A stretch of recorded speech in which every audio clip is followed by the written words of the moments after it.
Hello les amis! Oh, comme je suis heureux de vous retrouver là.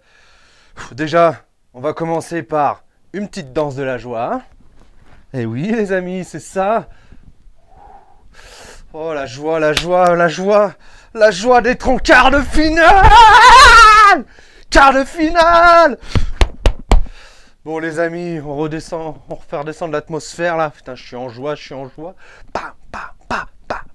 On a battu le FC Barcelone, on les a éliminés. Oh, je redanse la danse de la joie. Alright. On a éliminé cette racaille catalane.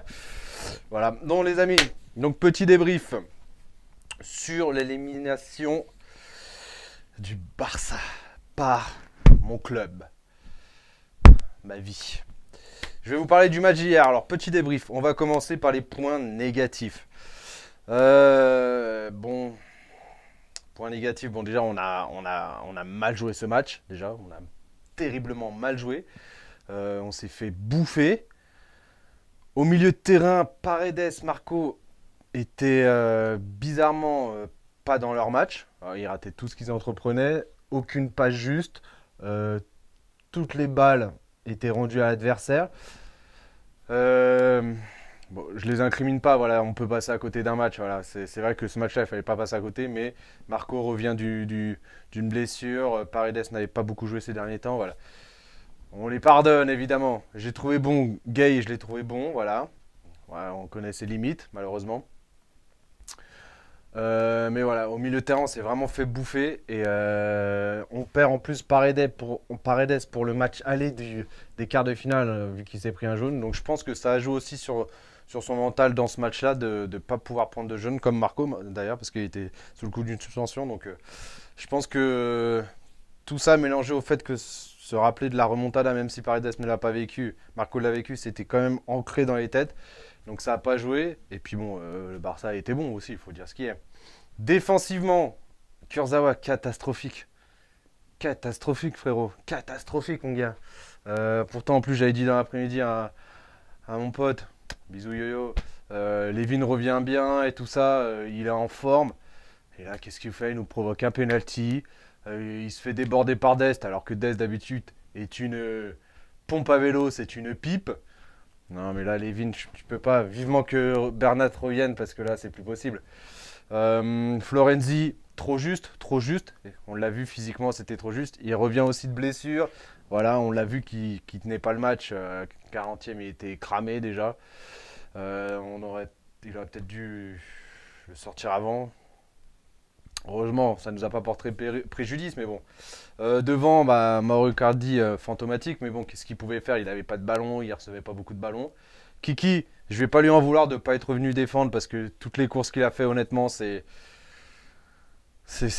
fantastique. Là, je peux pas l'incriminer. Autant il y a eu des matchs où il revenait pas défendre et tout ça. Là, je lui ai gueulé dessus. Malheureusement, hier, tout ce qu'il a donné, voilà, on peut pas l'incriminer. Donc voilà, Kiki, voilà, tu fais partie des bons points de ce match. Draxler, frérot, Drax, t'avais une carte à jouer, ma gueule. T'avais une carte à jouer et toi, tu l'as bousillé. Putain, Pochettino, Mauricio te fait confiance, il te met Titu. Alors qu'il aurait pu mettre Sarabia, il aurait pu mettre un autre joueur, il te met toi Titu. Et tu fais du Draxler, tu joues en détente, tu joues en détente, tu joues en demi, tu joues même pas en fait au final, ma gueule. Non, franchement, dommage, Drax, dommage. T'as laissé passer ta chance là. Bon, ça après, c'est à l'image du match d'hier, attention, hein, mais mec, je crois que là c'était la goutte d'eau. Hein. On sait très bien que tu vas partir cet été. Bon vent, merci pour tout.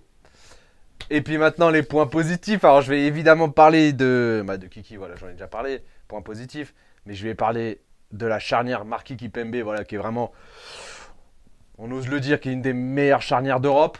Hein, on va pas se mentir, Marquinhos qui est en patron, qui gère tout, qui est vraiment, même si hier il avait du mal à se faire entendre, les joueurs ne voulaient pas l'écouter ou je ne sais pas, ou n'écoutaient pas trop les consignes.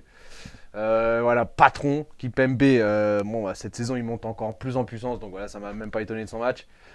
Mais évidemment, je vais parler d'un seul homme, Keylor Navas, mes amis. Mais quel match, mes amis. Oh là là, Il nous a sauvé le match parce que croyez-moi les amis, que si il n'arrête pas ce penalty face à Lionel Messi, 2-1 à la mi-temps, on revient. En deuxième mi-temps, je pense qu'on se fait exploser. De toute façon, on n'a pas Navas dans les cages, on se fait exploser. Hein. On aurait eu Trapp, Areola, Gigi Buffon, on se faisait exploser, on se faisait encore humilier. Voilà, c'était une nouvelle remontada. Là, Navas j'ai envie de me faire tatouer Navas sur le torse. J'ai envie de me faire tatouer Navas sur le torse, les amis. Navas, je t'aime. Quel homme, quel match, quel gardien. Voilà. Trop sous-coté au Real Madrid. Mais là, il démontre qu'il est, si ce n'est pas le meilleur gardien du monde, c'est le deuxième meilleur gardien du monde. Ou le troisième meilleur gardien. Il y a Neuer, il y a Ter Stegen et il y a Navas. Voilà, les trois sont exceptionnels. Il nous a sorti un match fabuleux. Il nous a sorti de situations extraordinaires. C'est Navas. Je vais me faire tatouer Navas sur le cœur. Ah, j'en ai rien à foutre. J'en ai rien à foutre. Mais voilà, les amis. Je vais pas me pencher plus là-dessus. Si, j'ai bien aimé la rentrée de Diallo à la place de Levin. Parce que bon, Levin, c'était une catastrophe. Voilà, bonne entrée de Diallo qui est rentré direct dans le match en mettant de l'impact. Bon, après... un peu plus en deuxième mi-temps, il se laissait un peu trop déborder, il laissait un peu trop d'espace, mais bon, j'ai beaucoup aimé son entrée, voilà. Après même l'entrée de Danilo, voilà, bon, il rentre en fin de match, donc voilà, il gère un peu plus, il a essayé de bien stopper tout ça. Non, franchement, les entrées étaient pas vilaines. J'aurais sorti Marco un peu plus tôt, j'aurais fait rentrer Rafinha beaucoup plus tôt, voilà. Il était en jambes, il était plus en jambes que Marco. C'est un peu le même profil, donc voilà, juste ça. Mais sinon, bon, bah, match pas foufou, on va surtout retenir le 4-1 de l'aller. Hein, on va pas retenir ce match, on est qualifié, c'est le plus important. Et je peux vous dire, les amis, que ce matin, je me suis réveillé avec une golasse, mais extraordinaire. Ah, comme j'en avais jamais eu une d'un matin, tu vois. Ah, j'ai eu une golasse. Ah, les amis, c'était fabuleux. Voilà, c'était... On est en quart de finale, on a éliminé le FC Barcelone, notre bête noire. La remontada est oubliée, voilà. Elle était un peu ancrée dans les têtes des joueurs avant ce match, ça se voyait sur le terrain. Voilà, maintenant c'est oublié les amis. Maintenant on fonce vers les quarts de finale. On attend notre prochain adversaire. Et cette année les gars, on y croit. Ce qui nous a manqué cruellement hier, c'était Neymar, évidemment, Moise Kean aussi, qui était là au match aller. Et hier, il aurait été très important, voilà. Voilà les deux grands absents pour moi côté parisien. Hier, bah, il y a Bernat, mais Bernat n'est pas là depuis le début de la saison, mais voilà. Bon les amis, je vais pas me pencher plus là-dessus, voilà, mais sachez juste que j'ai passé une nuit très agréable, une nuit divine. Je me suis réveillé avec une golasse, ça a été formidable. Je vous aime, j'aime mon club. Mon club, voilà, vous savez que je l'aime de tout mon cœur. C'est tout pour moi, c'était Don Michael. Les amis, bisous bisous. Et allez Paris!